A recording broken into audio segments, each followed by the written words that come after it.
Anthony Jeselnik, are you going to be live tweeting Last Comic Standing Wednesday at 10 p.m.? You have to now. Oh, I do. I think I keep thinking that NBC is going to tell me to stop, and they won't. Is that an assumption that you're just not going to be asked back? Because they're like, oh, we love you, did a great job, but they just had to cut so much of my stuff that I don't know if I would. If I could maybe go back, but I would just be smarter about it. I would just know. Like, my biggest interest was just riffing with Norm. So I wish I hadn't written so many jokes that they were just going to cut all of them and just been kind of loose and screwed around more.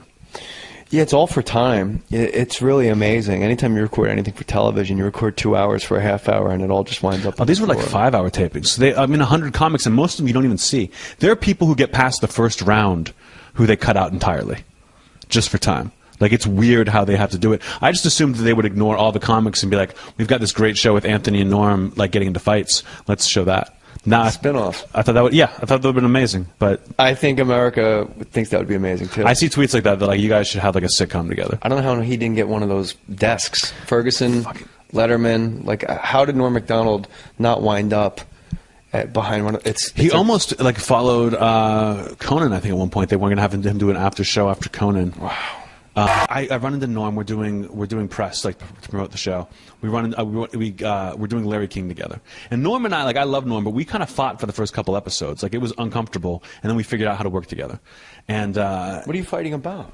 Just like who's going to be the funny one? It's just two alpha males. You know, where he would make a joke and the audience would get mad at him. So I would make fun of him to get the crowd back, and he doesn't appreciate that. So we're like figuring it out. If I go to the ATM machine at night and it's like a white lady getting money out her account, I won't get out my car. When you were at the ATM machine, you were no longer a black guy. You were a human being. That was great. Almost racist, but then you got it right under the bar, Norm. That's why I love you. Keep it going for DC Urban, everybody. Great job, DC. And so we're backstage at Larry King, and he's like, I don't know how to promote this thing. I don't know what to talk about. So we want to talk about these comics, and I go, no, let's do this. Let's say that we had this horrible rivalry, and that we hate each other, and just talk trash about like things we would do to each other backstage, and like all these how much we hate each other. He goes, that's great. Let's do that. That's really funny. And I'm like, all right, great. So I go around for weeks. And I'm just throwing Norm under the bus, talking about how much I hated him and what an awful person he is. And Norm has completely forgotten that we've made this deal. Norm is just talking about how nice I am and how funny I am everywhere we go. And he still hasn't brought it up to me, but I can't think he's happy. I can't think he's happy that I'm just... Regarding Norm, you know, both of you guys have definitely different styles, but both of you, I think, have a real cerebral approach to your craft. And I'm just wondering, from you coming up, what did you learn from a colleague like Norm Macdonald? You know, he wasn't my colleague until just recently, so coming up I couldn't really learn anything from him, but I learned from watching him on SNL when he was on Weekend Update of just that, believe in your joke. And if the audience doesn't get it, you still need to believe in it. You know, like, not every joke has to hit. You don't want to be a crowd pleaser. You want to be a great comedian. And Norm seemed to always be going that way. So I always looked up to him, always loved him, which is why meeting him and getting to work with him was such a huge disappointment. I don't regret doing it. But like now when that I'm watching it, I'm furious. And they don't seem to mind that I'm furious in like a funny way. Like, I'm still promoting the show by going and like slamming it and talking about how great I am and how much better I am than everybody else on the show. You know, they really don't care. Like, I don't know if you've seen my Twitter, but like I live tweet the show and they're borderline war crimes what I'm doing. Like, I will now. Wednesday, 10 p.m. We're all going to be following Anthony Jeselnik on Twitter as he live tweets Last Comic Standing, and then of course Norm being at the end chair. That's just manna from heaven. Like, thank you, God. Sure, but to watch Norm Macdonald. That was like why I took the gig, was to work with Norm. I was like, oh, that's amazing. When am I going to get a chance like this again? Let me do this. And the way he was in the taping is so much better than the way they edit that it kills me. Like, why? Because I think he's really good on the show. He's really good on the show. Constructive advice. He's good, but it was fascinating to see him like unfiltered, especially when they took out all the bad comics. Some of the funniest stuff on that show is when a bad comic comes up and the judges trash them, I'm trashing them. Like, that was really fun, and that's all gone. They didn't want to embarrass anyone. So it's like the one reality show where they don't want the drama. And Norm was like borderline a monster to people. Like, he would say things that would kill me, that I would be like on the floor dying laughing. Like, I would have to take time.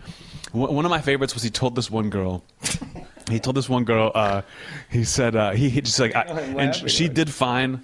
Like the other two judges really liked her, and this is what would happen was like the other two judges would like the person, the crowd liked the person, and then Norm would just be like, I think you suck, and it would be like everyone's like, I can't believe you're saying this, and I can't believe you're so against the other two judges. But so this girl, he says, she's done fine. The other judges like her. Norm says, I thought that was horrible. I think you're one of the worst people I've seen in this whole competition. And I'm like dying laughing. And then he goes, I think that you are incapable of writing a joke.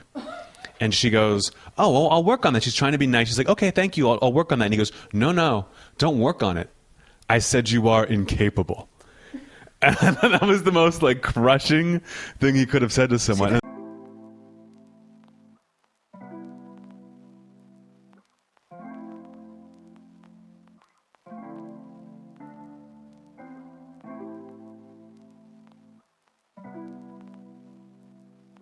I can't think he's happy that I've just But what been happened like that night on Larry slamming him. King? We weren't on together. We weren't on were together. not on- No. Oh, it sounded like you guys were going to go. He was like, I went on first, and then he went on second. So I went on and like And he kind of loves trashed Larry him. King. He did it when I Loves was him. on SNL. Oh yeah. My money, beets are best. the best vegetable. Hello. He said his favorite Larry King story, and I still think this is hilarious. Is someone's talking to Larry King, and Larry's like, "You lost your son, right?" And he goes, "Yeah, I lost a child." And Larry King just goes, "Paul Newman says you never get over it." Like that's the only way he could relate to someone who lost a child was what Paul Newman said once. Like the guy's just completely out of his mind. This is what I heard Larry King say to a guy once. The guy had lost his child. Oh, no. And Larry King goes, Paul Newman told me, you never get over it. It's like some unfeeling psychotic.